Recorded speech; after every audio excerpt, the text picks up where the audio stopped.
this webinar about a really important topic. This is Maria Brindlemeyer. I'm the Senior Knowledge Management Specialist from Youth Power Learning, and I'm here with several of my colleagues, which I will introduce in just a minute. The topic today is fighting the unseen impacts of COVID-19, and it is co-organized by our community of practice for youth engagement and our youth lead activities, and one of our ambassadors is going to speak. So it's a really exciting lineup of speakers, and I welcome you all to this webinar. Before we jump into kind of the details of the topic, let me just introduce Youth Power Learning to those of you who are new to the project. So Youth Power Learning is a 5-year project funded by USAID. It is based on the principles of positive youth development.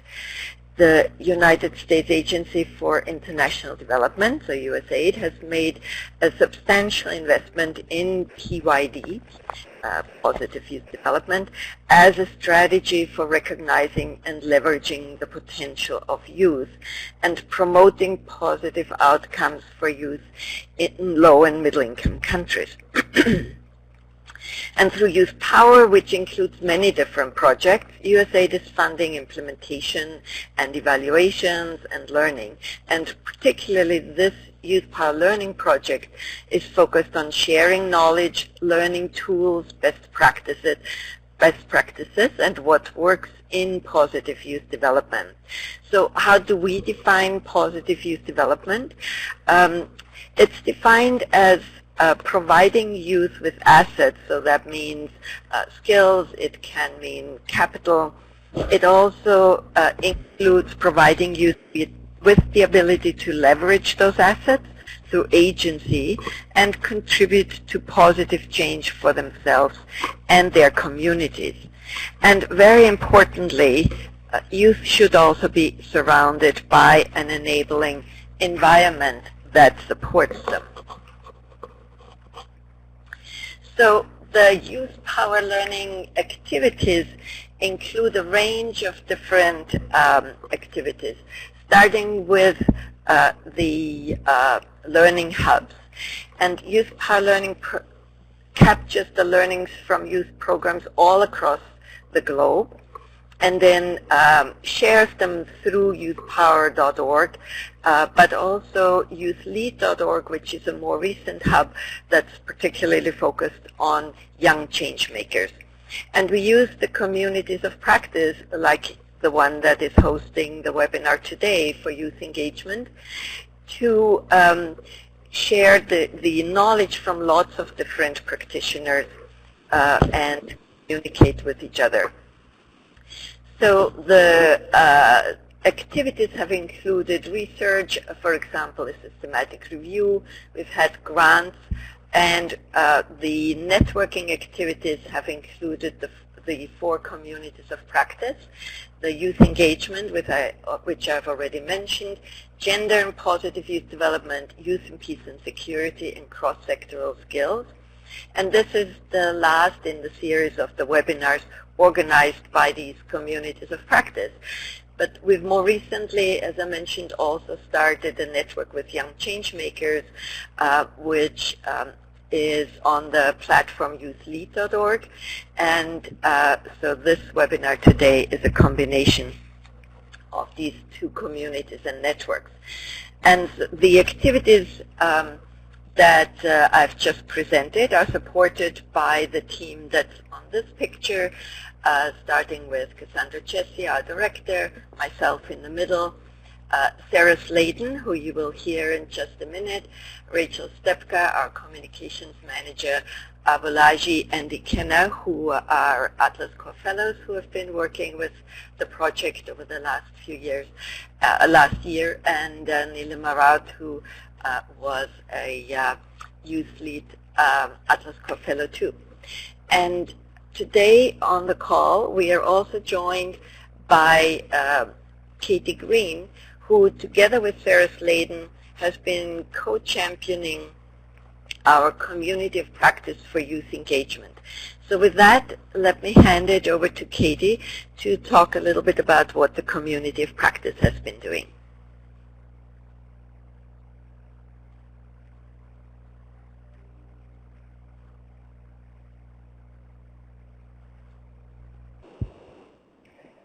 Good afternoon. Thank you, Maria. This is Katie. I appreciate the introduction. Just briefly to speak about the youth engagement community of practice, in particular aims to share ideas, resources, and experiences in order to promote meaningful youth engagement in all aspects of development programming. And to date, the community has created a youth power working definition of youth engagement, created measurement indicators and supporting resources, and developed other tools such as making the pitch for youth engagement, technical briefs, and most recently a step-by-step guide for developing youth advisory councils as one of the ways to operationalize youth engagement in development programs. We look forward to continuing to learn from our youth lead partners and our many members in the field as we strive to make youth engagement an essential practice of development work. And from that, I will hand it over to my colleague.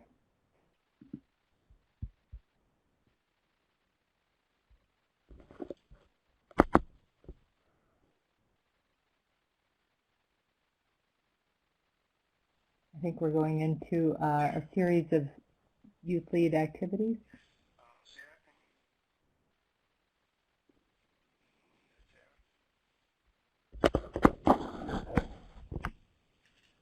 Here we go. Okay.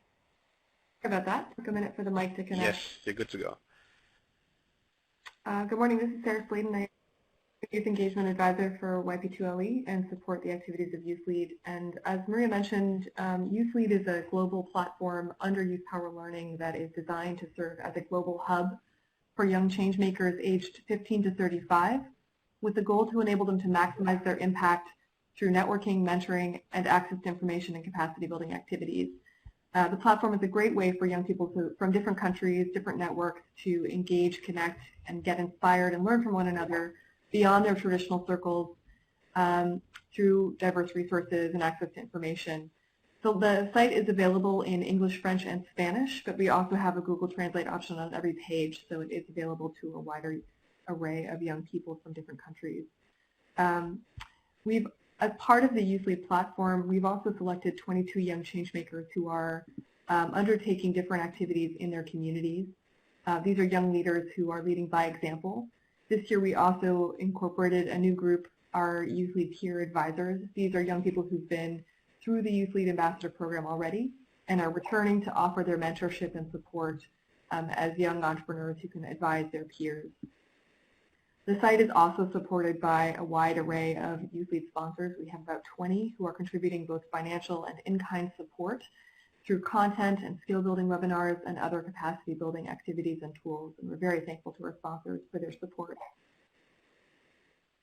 Under the Youth Lead platform and in response to the COVID-19 pandemic, we are undertaking a number of activities through our global network of young changemakers, with the goal to share critical information and to channel their skills and leadership to help communities around the world get educated on how to stop the spread of the virus.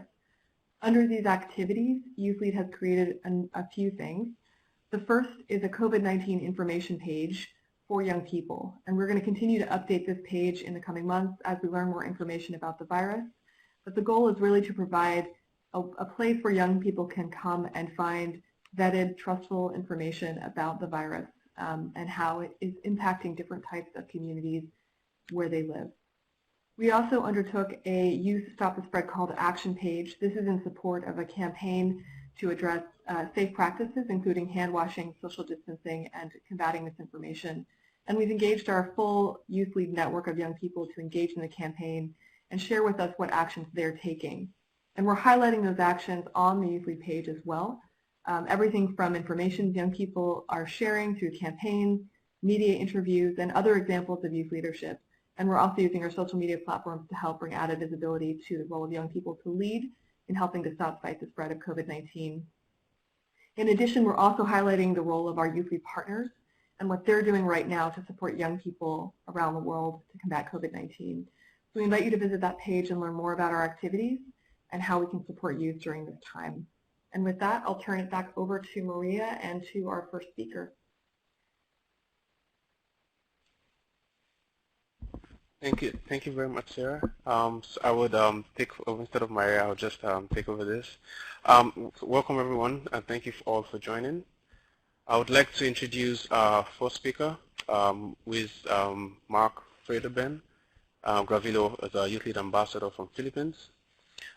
Mark is a Youth Lead Ambassador, and he's a licensed civil engineer, accredited project inspector, and for government occupational safety and health practitioner and mental health advocate.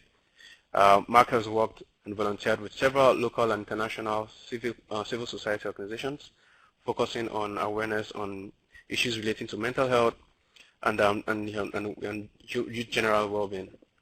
Mark is part of the third cohort of the United Nations My World 2030 Asia Pacific Online Advocates Program through the initiative of the United Nations UNDP Asia and Pacific, UN SG Action Campaign, and UN volunteers. Mark currently focuses on mental health issues in his community and supports online initiatives and fundraising campaigns for people directly affected by the novel coronavirus, COVID-19. Mark will also bring to this discussion his first-hand experience as a young change maker leading the front line of global campaign. Mark?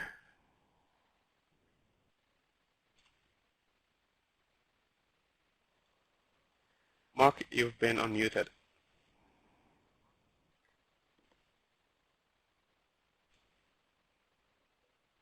Hello. Hi, could everyone hear me? Yes, Mark, we can hear you. Hey, good evening from the Philippines and good morning to a different part of the world. I am Engineer Mark Frederben Gavilio, part of the second cohort of Youth Lead Ambassadorship.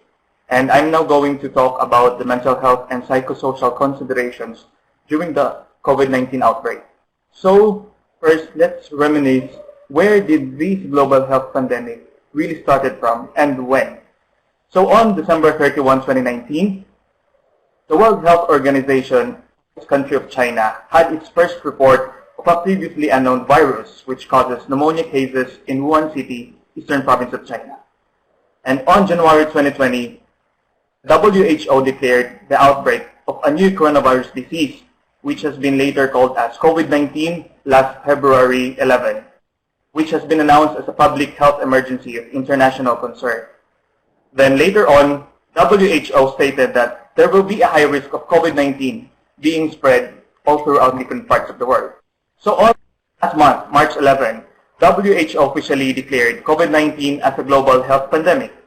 And then this disease has been detected in more than 200 countries, to be exact 213, including Italy, United States, and Spain experiencing the most widespread outbreaks outside of China, and US being the new epicenter of this pandemic. And on the same month, the governments took the unprecedented step of implementing an enhanced community quarantine depending on each country's setting, which has been later extended into a what you call as total lockdown to the entire country. And with the continuing rise cases of COVID-19, the WHO and public health authorities around the world acted to contain this pandemic. And as of April 15, yesterday, 2 o'clock a.m., Central European time, correct me if I'm wrong, there have been a 1,918,138 confirmed cases of COVID-19 globally, with a rising 123,126 deaths, which has been reported to the WHO. And so, as of the meantime, there has been an estimated 1.5 billion population of people who have been asked to stay at home. Some steps include requiring everybody to stay at home for a specific length of time, practicing and maintaining social distancing, proper self-care, and proper self-hygiene. However, people are not really used to being alone, living in their houses for a long period of time, and watching, reading, or even listening right now to the news anything related about COVID-19, be it on the social media platforms, on the national TV, or even on newspapers, can now really be very upsetting. And these things causes people to feel more anxious or even distressed.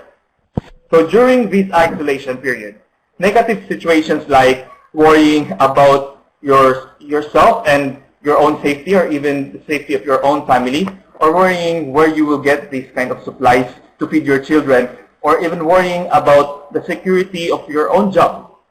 These situations really create a continuous chronic stress response to the human brain, where it definitely hinders the person's good long-term decisions. What I'm saying is about it directly affects the person's perception and decision-making abilities. So what ways or things can we do to adapt or even to promote our well-being for ourselves and even to others in the community? So here are some few steps or tips where we could do the right things for our brain. First is just to simply have an adequate amount of sleep every night. So studies show that people who slept less than 6 hours a day tend to have a lower blood flow to their brain, which means that these people are going to make some bad decisions themselves. Making sleep a top priority this time is absolutely critical. Then next, doing physical exercise daily, or shall we say 3 to 5 times a week, could also be good for our health, or it could also help boost our immune system to fight these diseases. So having a physical exercise is also good for our brain. Why? Because it helps the brain release the chemicals such as the endorphins and serotonin, which helps improve a person's mood. And not only getting an adequate amount of sleep every night, or even doing physical exercises, but also eating the right amount of food which are rich in vitamin B and C could also optimize our immunity. And more often, during these situations where negativity fosters, it is really important to stay informed, but too much negativity can cause a panic, right? So let's limit, or shall we say, we must limit our media intake.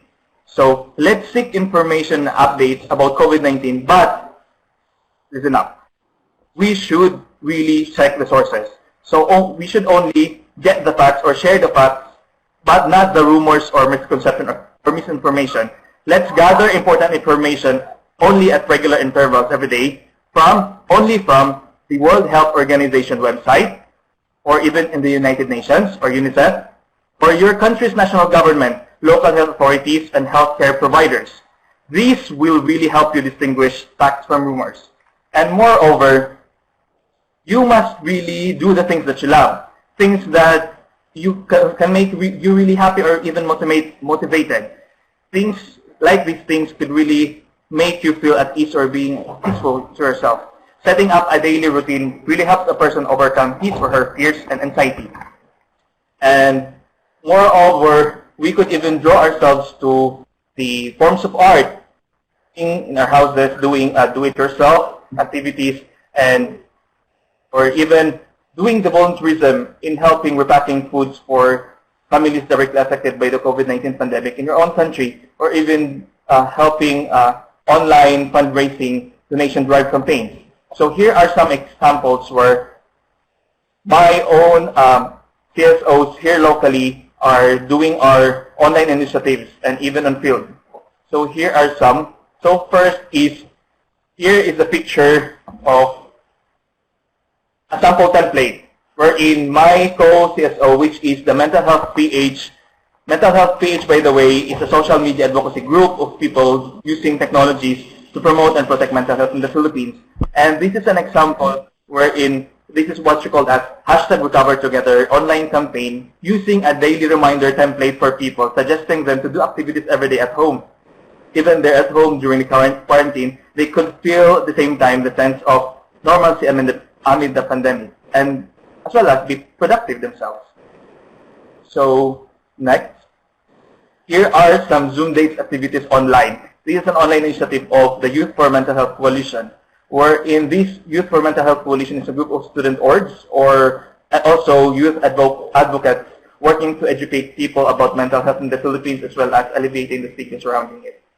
And as April 9 and 11, we did conduct online mental health promotion during enhanced community quarantine, Zoom dates, as well as resilience amidst COVID-19. And we are also running a fundraising campaign for, shall we say, allocating donation for personal protective equipment, sanitizers, and even meal packs for our healthcare frontliners. And here is also another kind of Zoom days that we conducted online last April 4 with our national advisors of our CSO, containing a stress faced by frontliners. And then here also, a week before the strict implementation of enhanced community quarantine in the Philippines, my colleagues and I in our local community conducted a small event involving kids, teaching them how to educate themselves, including their family, on protecting themselves from the COVID-19 as simple ways of teaching them how to do the proper self-hygiene and sanitizing their hands. And also, we are also currently running a call for donation drive with the Zero Hunger PH, which is a youth-led movement sparkled by the Resident Work suspension here in the Philippines, which aim to provide bags for 10,000 families in selected Luzon provinces. Luzon is the northern island part of the Philippines. And also, we also have this mental health bingo. Mental health bingo is an online initiative which involves a self-care check during isolation period, particularly on a person's mental health. And then also the mental health page, we're currently also conducting online talk series using the live FB Live conversation, discussing and giving tips to people on how they can protect themselves, especially their mental health during the global health crisis. And also we're doing online regular tweet chat every month, talking about mental health crisis in the Philippines, which is called as #UsapTayo series.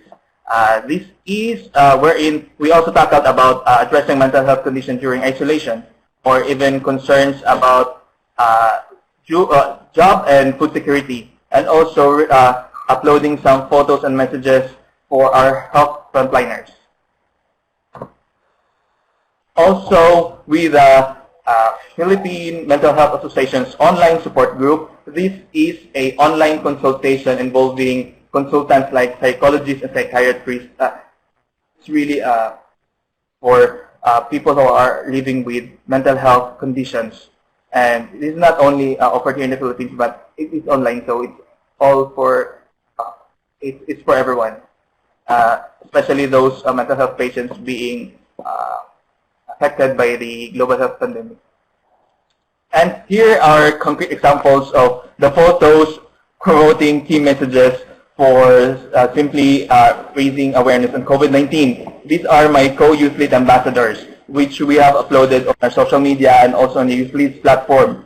Key messages promoting for a proper hand washing, sanitation, and even fighting misinformation about COVID-19, and then also maintaining social distancing. It's just reminding people of how important maintaining social distancing and also sanitizing is really important this time. And here's also an initiative of the local government here in the Philippines, in the city of Pagadian, in the northern part of the Mindanao in the Philippines. Wherein, with the initiative of the local youth council office, they have distributed relief goods to each household, including free sanitation kits for each household in the community. And also, I have also submitted my entry, on the social media platforms I am holding. I have helped the World Health Organization through their Safe Hands Challenge campaign, wherein it promotes the power of clean hands and protecting yourself and your community as well as your family. We don't really have to post these videos, but just even simply disseminating facts or information about proper self-care and promoting self-hygiene through hand washing using clean water and soap or even alcohol-based sanitation would really help your community. But most importantly, we should really now develop a strong social communication within our community, especially our loved ones, our family, and our friends. We could use technology. Keeping in touch with them would really help us and give us a tremendous amount of support, psychological support per se. Unlike before, now there are a lot more psychological groups online or even in our community. They're giving psychological support for people, also most especially for people living with mental health conditions. And also do not forget to thank our healthcare frontliners for they're really doing their best to take good care of us, especially those that are already infected by the COVID-19. And let's give them the courage that they need, even just posting courage, of kindness to them, posting messages, encouraging them through social media, on your social media accounts. And let's be their source of strength and motivation. And I guess that would be all, and thank you for listening. Thank you very much, Mark. Thank you for sharing your what you're doing. Thank you for the really insightful work you're also doing and inspiring work you're doing in your local community. Without much taking much of your time, I would like to also introduce our second speaker, Peter Scales. Our second speaker is Peter, who is a developmental psychologist, researcher, and author. Speaker is an internationally recognized authority on the positive development of children and youth. With the late Dr. Peter Benson, he became the world-leading researcher on the role of developmental assets in the lives of children and youth. His expertise in child and adolescent development and the development of healthy families, schools, and communities where children and youth can thrive. Peter has conducted youth development research in more than 30 countries worldwide. He has published 11 books and more than 200 articles in peer-reviewed scholarly journals and popular publications. He has appeared and has been quoted in hundreds of media outlets, including the New York Times, Washington Post, Los Angeles Times, U.S. News and World Report, U.S. Today, and many more. Peter has also been featured on TV news, TV media, for example, ABC, Good Morning America. He has worked directly with youth as a high school and college tennis coach. We're very honored to have speaker Peter join us on today's webinar. And Peter, I'll be handing over to you. Great, thank you. And I'm glad to join you all for this important event. And thank you, Mark, for your presentation. I think we could all benefit from playing a little bit of mental health bingo. That's really great, and for all the other ideas that you shared with us and activities that you're doing. I wanted to share a little bit briefly before I move on about Search Institute. We're a nonprofit that partners with youth-serving organizations around the world to conduct and use research that promotes positive youth development and advances equity.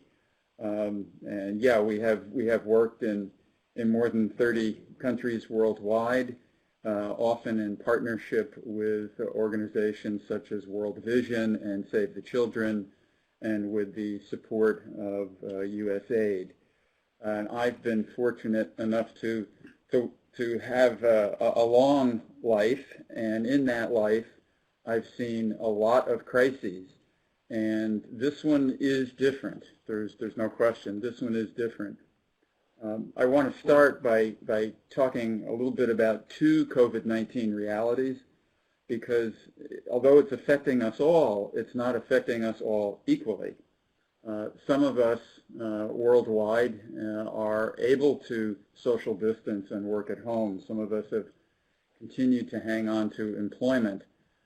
We are all under stress, but for some of us it's more manageable. Others of us are on the front lines. There is high infection.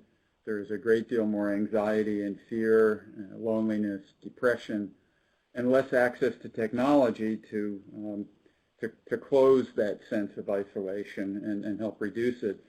And unfortunately, in the United States and around the world, people of color and from low-income backgrounds are far more overrepresented on the right-hand side of this slide, with more devastation in so many ways. And this slide doesn't even mention the extra burden that some groups are carrying, such as Chinese Americans and other Asians in the United States, who are often being scapegoated for the virus, discriminated against and subjected to violence. In India as well, Muslims in India are in much the same position of virus-related increases in discrimination. And more recent data are showing that we've actually got 3 COVID-19 realities with many millions more individuals and families around the world in between these two positions of not yet devastation, but considerable suffering. So it's a huge challenge, and there is inequality. In the United States, we look at Milwaukee County, Wisconsin, around one of our larger cities, medium-sized to large-sized cities, and 81% of the COVID-19 deaths so far in that county are to African Americans, but African Americans only make up 28% of the population, so dying far in excess of their numbers in the population. And this is unfortunately the same pattern that we see in other localities where we have data. Then too, we talk about social distancing, but that also, as New York Times columnist Charles Blow pointed out recently, social distancing is a privilege. If you're in the highest quarter of income in the United States, you're far more likely to be able to work from home or have a job that enables you to work from home than you are if you're in the lowest quarter of income. And people of color, undocumented workers, and so forth are much more represented in that lowest quarter, so carrying more of the burden of the mental and emotional fallout, the economic fallout. This slide here, we were gathering data for this webinar several weeks ago, of course, and every day seems like the statistics change. So several weeks ago is forever ago, but even then, at the beginning of lockdown in the United States, substantial proportions of adults across the United States were already saying that their mental and emotional health was getting worse. And in New York City, which has become the hotspot of the United States and right now of the world, even a couple of weeks ago, we found that close to half of New York City residents feel nervous, anxious, or on edge most days, and even then, 4 in 10, more than 4 in 10, didn't feel at all socially connected to others, which is really disastrous. And of course, all of these statistics have gotten worse as the toll of the pandemic has spread in the ensuing weeks. The challenge we have is that the virus and the lockdown social distancing measures have both direct effects and indirect effects on how we feel. The direct effects are, you can see the arrows going directly from the virus to the physical to spiritual impacts. But then the arrows that go in the center of this slide, you can see that through the tearing of the fabric of our normal relationships and resources, that's how so much of the impact happens. It happens to the damage that's being done to normal relationships and the resources those relationships give us. We're all grieving to some extent. We're grieving the loss of many relationships, the huge changes in how we relate to people, and many normal ways of being human and connected with each other. There is sadness, there is grief. Those are appropriate responses to what's happening. And yet, there is also hope. And one of the great sources of hope is young people. Young people are doing and can do great things in response to the pandemic, as all the examples that Mark gave you show. And on the other critical issues facing the world, none of which go away during this crisis, including armed conflict, climate change, the need for sanitation and clean water, or ensuring equal education for girls and women throughout the world. None of those things go away. They become even more important during this pandemic crisis. But for young people to continue to lead and contribute, we have to help them rise, R-I-S-E, in 3 ways that are now more important than ever. Build developmental relationships, and I'll get to that in a minute. help young people find and grow their deep personal interests and sparks that kind of drive their lives, and provide opportunities for young people's empowerment. When we do those three things, led by high-quality relationships, they're very powerful for young people's well-being and the well-being of the societies they live in. Young people who have all three of strong relationships, an ability to pursue their interests and sparks in life, and opportunities to be empowered and make a difference, are far more likely to have a sense of purpose and hope, believe that it's important to work to correct social inequities, and be involved, and to actually volunteer. You know, the best way to feel mentally and emotionally better about the world we're in right now is to help someone else, do something for others. And as you can see from this slide, young people who have all three of those strengths are far more likely to make that kind of a contribution to the betterment of other people, their communities, and societies. But here's the challenge.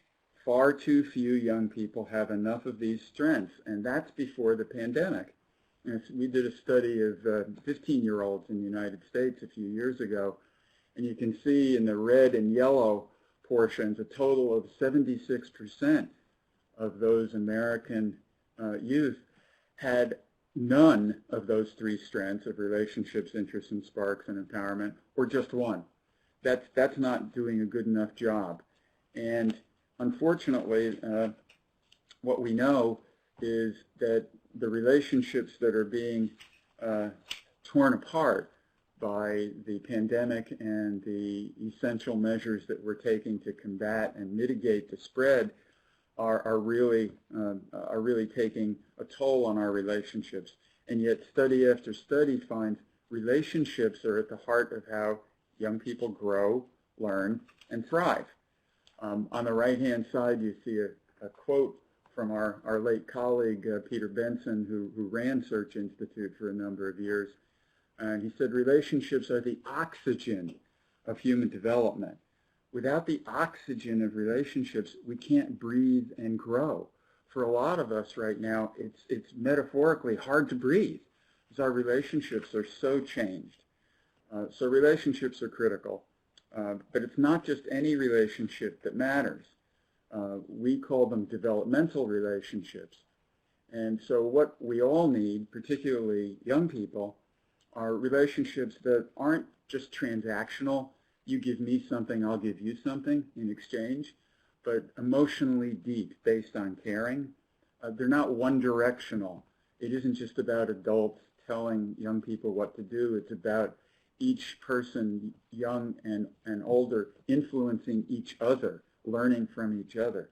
They're not static. The relationship changes, and as the relationship goes on, young people have more voice, more choice in what that relationship looks like and feels like in both people's lives. And it's not just about caring, but about challenging young people to grow, providing support, sharing power with them, and expanding their sense of possibilities. And when those things happen, what we have are the results on the right-hand side of the slide. What we end up with then are these close connections through which young people and the people they're in relationship with, adults too, discover who they are, gain abilities to shape their own lives, and learn how to interact with and contribute to the world around them. The shorthand for that, because that's a lot to remember, is we say developmental relationships help promote positive identity, sense of agency, that I can get things done, and a commitment to community. And I've mentioned these briefly a minute ago, the 5 elements or aspects of a developmental relationship that we found through research. Expressing care, challenging growth, providing support, sharing power, and expanding people's sense of possibilities. The problem is the research also tells us that most young people, at least in the United States, don't have high levels of any of these. And the last 3, provide support, share power, and expand possibilities, they're even less likely to be experienced, and those are the ones that are the most important for figuring out and developing your deep life interests and sparks and feeling empowered and rising above society's structural inequalities of discrimination and racism and sexism and all the rest. So unfortunately, we don't have enough of those relationships among young people in the United States. One of our big studies showed that only 40% had no such relationships in their lives. 18% had only one. We need to have the great majority of young people, if not everybody, having 4 or 5 strong relationships. So we're a long way away from that. And around the rest of the world, we've got a global sample that we've studied from more than 30 countries of more than 32,000 9-year-olds to 32-year-olds, and it's the same pattern there as in the United States. When we look at family, school, and community, young people are more likely to have good, strong relationships within their families. But when we get outside the family with adults who are not in your family, barely half are saying they have good relationships with adults in their schools or learning centers or education programs. And 75% say they don't have strong relationships, developmental relationships with adults in community settings, in their communities and villages, their neighbors, and in community youth programs. So that's a real challenge for us. And particularly when we drill down a little further into the specifics, we look at the lack of, for most young people, the lack of support and encouragement to develop their sparks, interests or talents that you're really passionate about, that are important to you and that give you, joy, energy, purpose, and focus, and empowerment, confidence, skills, and opportunities to speak up about and influence the things that matter to you. Very few young people, relatively, only minorities, have adults ask their opinions, give them chances to help, or even have a meaningful conversation that gets beyond the superficial. And this isn't just about young people's relationships with adults. It's about, for young people listening in this webinar, it's about young people's relationships, each of you with each other. Because our research also shows that young people with stronger friendships with peers are far more likely to be able to set goals. They're more self-aware. They feel more effective in life, more likely to be leaders, have communication skills, feel like they belong, that they're connected, which is so important right now, and more likely to have high levels of being socially competent, able to have good relationships, construct them and maintain them, and have a sense of purpose for their lives. So in the end, most people have good intentions to not let their relationships with young people deteriorate during the crisis, but it's easy to have a gap that we fall into between what we intend to do and what we actually do. So how can we help people maintain and even grow good, strong developmental relationships? Well, first, we all have to make a commitment to not allow social distancing to become social isolation. We simply have to make relationships a priority. They don't just happen. We also then, whether it's virtually or in person from 6 feet away, these Chinese characters tell us we have to listen not just with our ears, but down on the right-hand side of that slide, we have to listen with our heart. We have to really care about what we're hearing. We have to really listen intently with our hearts. Be present, fully present with who we're communicating and relating with in this moment, right now, this moment, and really communicate our empathy, our caring, and being genuine. And especially for virtual interactions, we've got to be more animated, enthusiastic, and energetic than we might be with more normal in-person communication. There is opportunity in this crisis. Research shows that people can reveal more about themselves and be less superficial in virtual communication than face-to-face. So let's take advantage of that virtual communicating. It goes both ways, though. Both people have to be willing to reveal and to be less superficial, but there is an opportunity there. In addition, there's some specific things we can do around the 5 elements of developmental relationships that will help us keep those relationships strong and even grow them. These are, for the most part, phrased as what adults can do with and for young people. But for many of these ideas, young people can do them with each other, or young people can take the initiative and do them with adults. Again, it goes both ways. Expressing care is just really simple, you know. Send a text, an email, a video, a note that says, you matter to me personally, and I'm thinking about you during this crisis. I'm thinking about you. Ask people how they're spending their time at home during the crisis. Just even being asked how you're spending your time may actually help people have ideas for things to do that help with their mental, emotional, and social health. They may come up with some of those ideas on the mental health bingo card that Mark showed. But you have to have the conversation, and that alone might be the stimulus for them to think about something they can do to help their mental health. Challenge growth.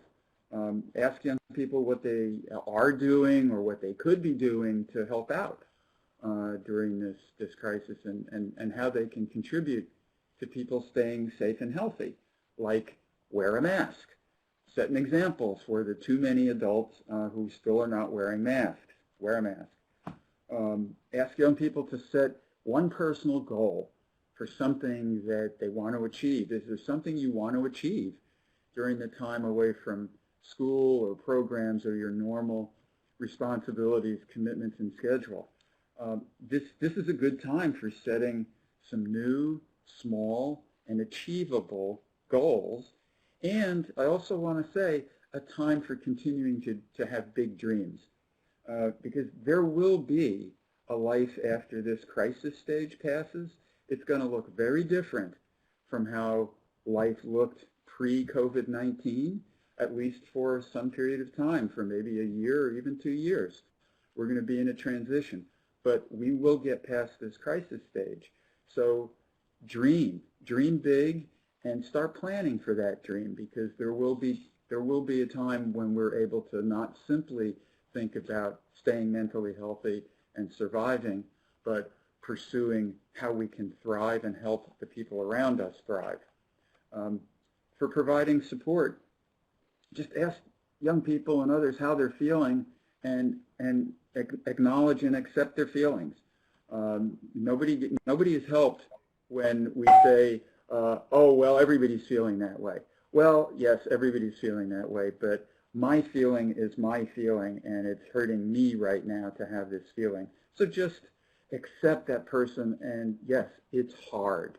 That's a good response. Ask people how they're feeling, and then just say, yes, it's hard, isn't it? Show them where to find factual information, as Mark talked about, rather than alarmist or unscientific opinions.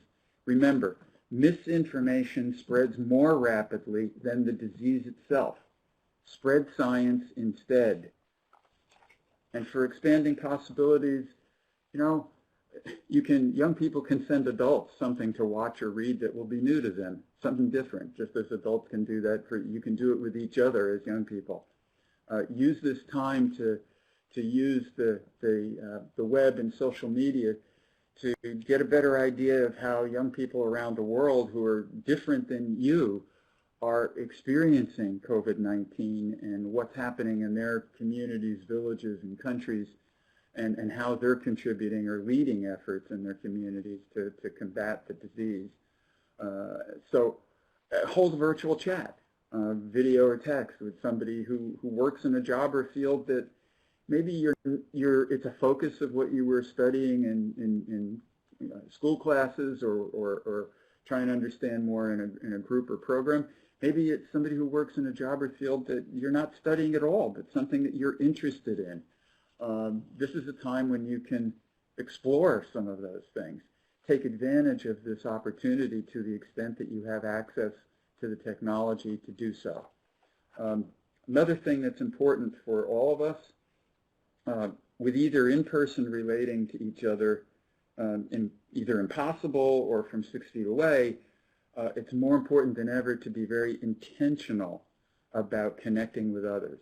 It requires more purpose, more forethought, more planning. We just don't have the same kind of spontaneous in-person moments that we used to.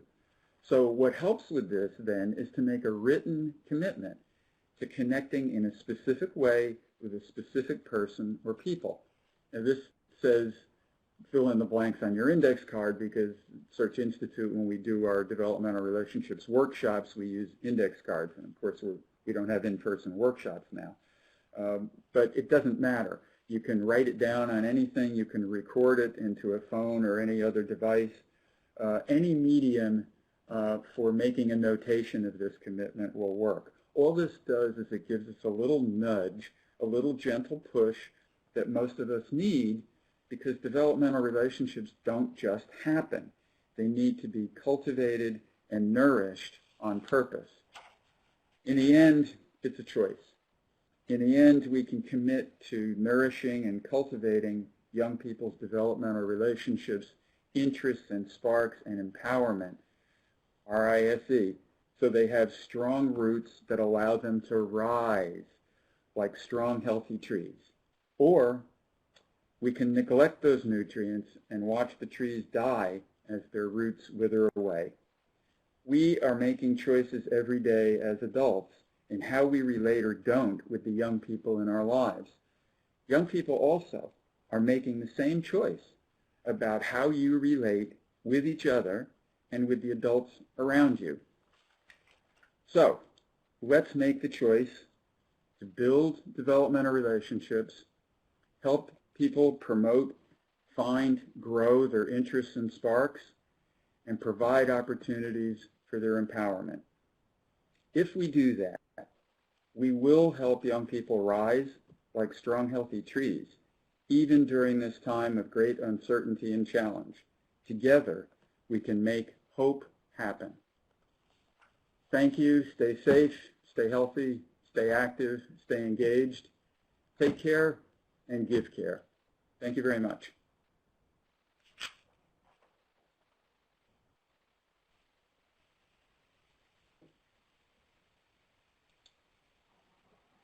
Thank you very much, Peter. I'll hand over to Sarah. Sarah?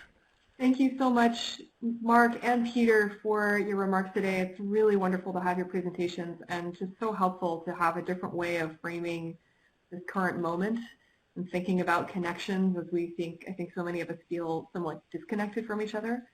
We wanted to open it up to Q&A, and there have been some really good questions online with the minutes that we have left.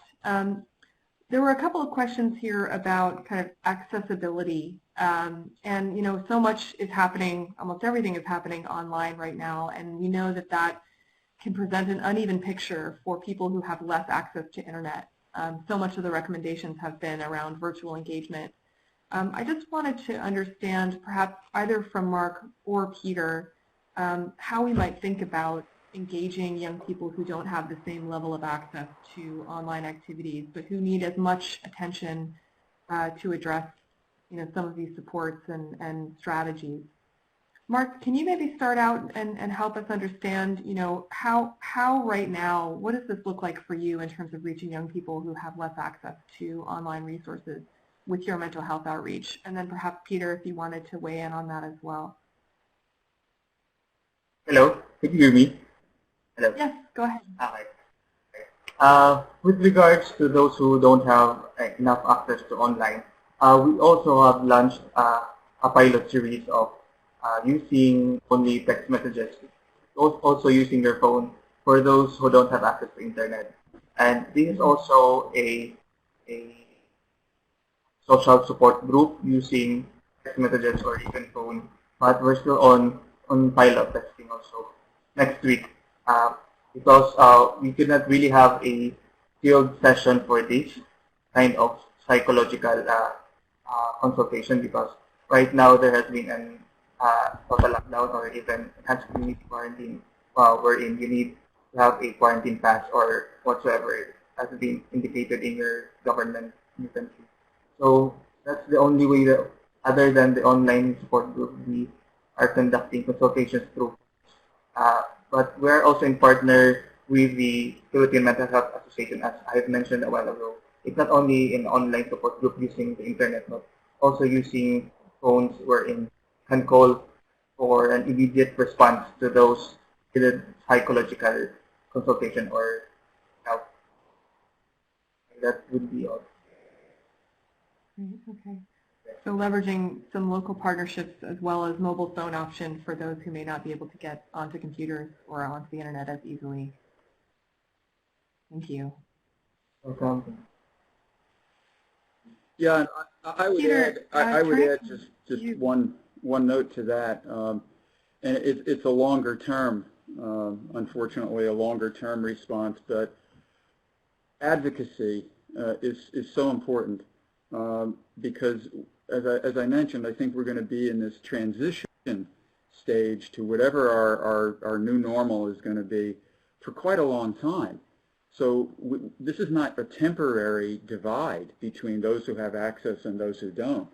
This divide is going to last. So we need to advocate and encourage our local, regional, national governments to ensure that there is access in the longer run through subsidizing purchase of online, whether it's a device or a cheaper, a handheld device or cheaper laptops, or when we are beginning to be able to come back from social distancing to places of worship, to community or village centers, to those buildings in a safe and staggered way with only a certain number of people at a time. Support for those organizations, libraries in many countries, to be central repositories again, as they have been in the past, where people without personal access to their own devices can come in a safe way, wiping things down constantly, and whatever the procedures are we all have to undertake to be safe, to provide more of that access in that kind of a setting. Again, that's a long-term action to take of advocacy, but the time to start advocating for that is now, because that gap, that divide is not going to go away on its own. Mm-hmm. Mm-hmm. Yeah. Yeah. Thank you so much, Peter, and to Mark. We have about 1 minute left, and I just wanted to offer you both the chance to share any final thoughts that you have about the topics you've talked about today, and you have touched on the issue of reaching those who are most vulnerable and providing supports at a time when, you know, it's more vital than ever, but also in many ways more challenging than ever as we're told to socially isolate. But I think you raised a really great point here, Peter, about advocacy and how we message around why this matters, why this is important. I wanted just to offer you both maybe a minute to share any final comments or thoughts with this group. You know, you can see online that the participants here really appreciated your comments and the resources that you've shared, but do you want to just share any final thoughts with us today?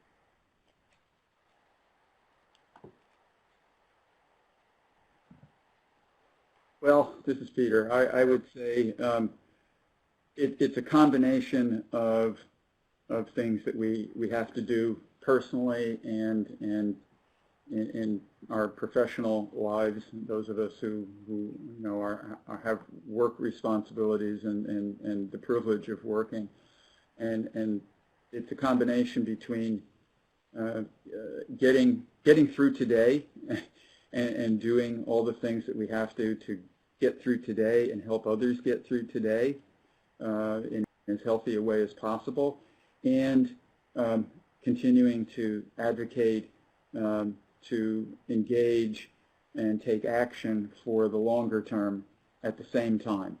As we have to have the dreams and the longer term commitments to continue to keep motivated, but we also have to pay attention to the small details of every day just to help all of us get through as best we can. Absolutely. And Mark, over to you. Do you have any final thoughts you'd like to share? I just want to give a quick response to those who have questions regarding the links on the comment section. I just want to emphasize that I think you could not really go directly to the link with just clicking the link that I have commented here. You could even just copy paste it on the web on using the computer. I mean on the internet web page.